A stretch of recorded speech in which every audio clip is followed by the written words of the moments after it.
Hello everyone, তোমরা সবাই কেমন আছো? আশা করি ভালো আছো। আমরাও বেশ ভালো আছি।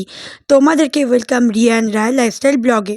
গুরুজনদের আমার প্রণাম আর ছোটোদের আমার ভালোবাসা দিয়ে আজকের ব্লগটা স্টার্ট করছি। আর দেখতে পাচ্ছ যে পিঠে দেখাচ্ছি, কেন দেখাচ্ছি সেটা হচ্ছে এই পিঠেগুলো, এগুলোকে বলে সাঁচের পিঠে বা চিতই পিঠে।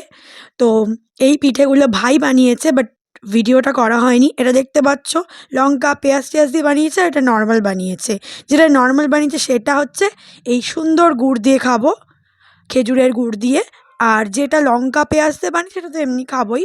তো ভিডিওটা করা হয়নি, আমি বাড়িতে ছিলাম না, ভাই বানিয়েছিল আর মাও ভিডিওটা করেনি। দেন তারপরে দেখি কাকিমা আবার নিয়ে চলে এসছে এই পিঠেগুলো। এর মধ্যে আছে দু রকমের পুলি পিঠে, একটা হচ্ছে ভাজা পুলি আর একটা হচ্ছে দুধ পুলি। তোমরা কিন্তু আমার দুধ পুলির ভিডিওটা ভাইরাল করেছো, মানে আমার যে ভিডিওগুলো আছে তার মধ্যে থেকে ভাইরাল 2.5K ভিউ হয়ে গেছে, তার জন্য তোমাদের অসংখ্য থ্যাংক ইউ। আর এখানে আরও এক রকমের পিঠে রয়েছে, গোল গোল, এটাকে কী বলে, রস বড়া না কি, ওই একটা পিঠে রয়েছে। তো বেশ ভালো খেতে। তো আর যেহেতু দিয়েছে, কারণ সংক্রান্তির দিন তো পিঠে করতেই হবে। প্রতিদিন আমাদের বাড়িতে পিঠে হচ্ছে, মানে বলতে গেলে 3-4 দিন হয়ে গেছে। আর আজকে কিন্তু তোমাদের সাথে আমি একটু মিক্স ব্লগ শেয়ার করছি, মানে 2-3 দিনের ব্লগ। তো পিঠে পিঠে খেয়ে ভাবলাম মাকে একটু ফুড ম্যাসাজ করিয়ে দিই, মানে ফুড মাস্ক অ্যাপ্লাই করাবো মাকে ফার্স্ট টাইম। তোমরা তো জানো কিছুদিন আগে আমি এই দুটো ফুড মাস্ক কিনেছিলাম, একটা মায়ের জন্য একটা আমার জন্য। তো ফার্স্টে মাকে দিয়ে অ্যাপ্লাই করি, চলো। রানা দেখতেই পাচ্ছ ফুড মাস্কটা কেটে নিচ্ছে। আর এটা হচ্ছে ডক্টর রাসেলের ভিটামিন সি ফুড মাস্ক। তো এটা এখন অ্যাপ্লাই করবো, যেহেতু ফার্স্ট টাইম করছি। তো ভাবছিলাম কিভাবে করব না করব, তারপর দেখে নিলাম যে এভাবে এভাবে করতে হয়।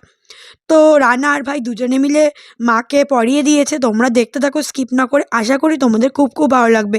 যারা এখনও পর্যন্ত ফুড মাস্ক অ্যাপ্লাই করোনি, অ্যাপ্লাই করো, বেশ ভালো। আমার মায়ের পাটা ফেটে গেছিলো, মানে ফেটে যায় শীতকাল এমনিতেও। আর হচ্ছে তোমার যেহেতু সারাদিন ধরে তো কাজ করতে হয়, মায়ের উপর কাজের দায়িত্বটা অনেকটাই বেশি থাকে বা কাজের চাপটা বেশি, তাই মায়ের জামাই আর মায়ের ছেলে, মানে জামাই মানেও ছেলে, দুই ছেলে মিলে মাকে এখন ফুড মাস্কটা অ্যাপ্লাই করে দিচ্ছে।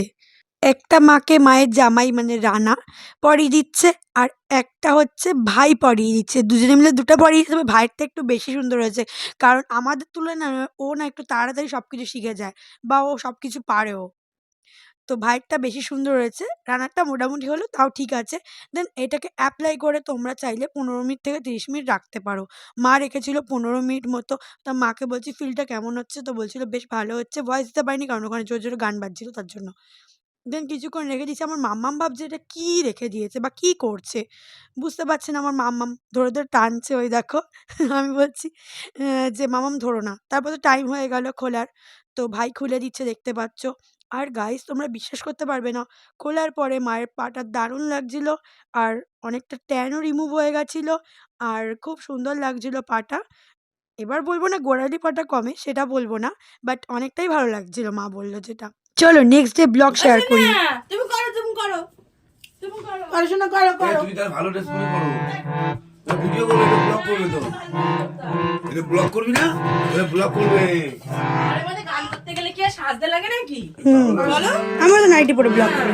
এসে বসো, দেখি আচ্ছা না আচ্ছা আচ্ছা আচ্ছা আচ্ছা আমার কাছে আচ্ছা আমার কাছে তুমি বিস্কুট খেতে খেতে গান করো হ্যাঁ গান করো করো গান করো এই যে এই যে কেন আমাদের বিস্কুট খাচ্ছে? ভেতরে ক্রিম আছে না? গান করো মামাম গান করো সা এই যে সা এই যে এদিকে এদিকে এদিকে সা রে এই যে সা রে গা মা মা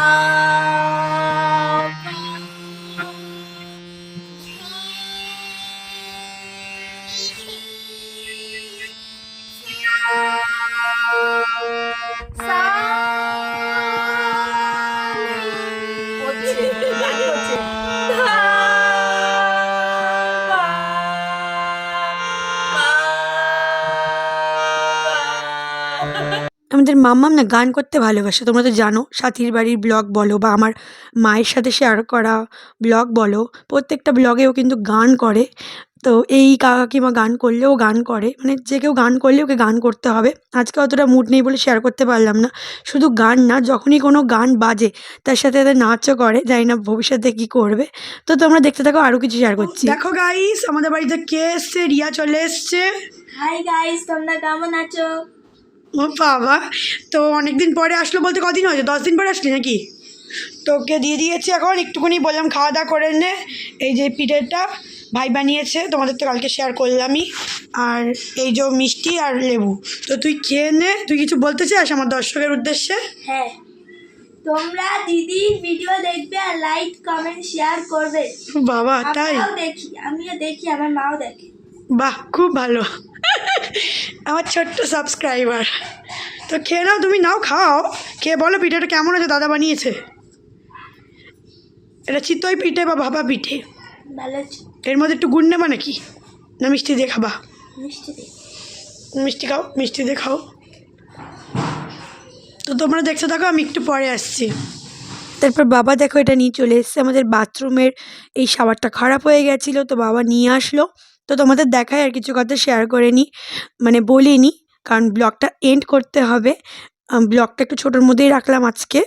কালকে হয়তো আবার একটু বড় ব্লগ হতেও পারে, নাও হতে পারে, বলতে পারছি না। তো তোমাদেরকে আমি একটাই কথা বলবো, তোমরা যারা যারা এখনও পর্যন্ত আমার ইউটিউব চ্যানেলকে সাবস্ক্রাইব করোনি গাইস, ছোট করে সাবস্ক্রাইবটা করে দাও, করে লাইক কমেন্ট শেয়ার করতে ভুলো না। আর যারা ফেসবুক পেজ থেকে দেখছো, অবশ্যই আমার ফেসবুক পেজ থেকে ফলো করে একটা লাইক করে দিও। আর হ্যাঁ, ইনস্টাগ্রাম আইডিকেও ফলো করতে ভুলো না, তাহলে অনেক সুন্দর সুন্দর রিলস দেখতে পারবে। আর আশা করি আমাদের ভিডিওগুলো তোমাদের ভালো লাগছে। তোমাদের সাপোর্ট কিন্তু একান্ত কাম্য। তোমরা আমাদের পাশে থেকো, ওইভাবে সাপোর্ট করো। তোমাদের সুন্দর সুন্দর ব্লগ আমি দেবো বা দেওয়ার চেষ্টা করি সব সময়। আর একটা কথা আবারও না বলে পারলাম না, পিঠের ব্লগটা দেখার জন্য অসংখ্য থ্যাংক ইউ। মানে একটা পিঠের ব্লগে 1K এর মতো ভিউ হয়েছে, আর একটা ব্লগে 2.5K। তো দেখার জন্য অসংখ্য অসংখ্য থ্যাংক ইউ। তো গাইস, আজকের মতো টাটা, বাই, ভালো থেকো তোমরা সবাই, টাটা।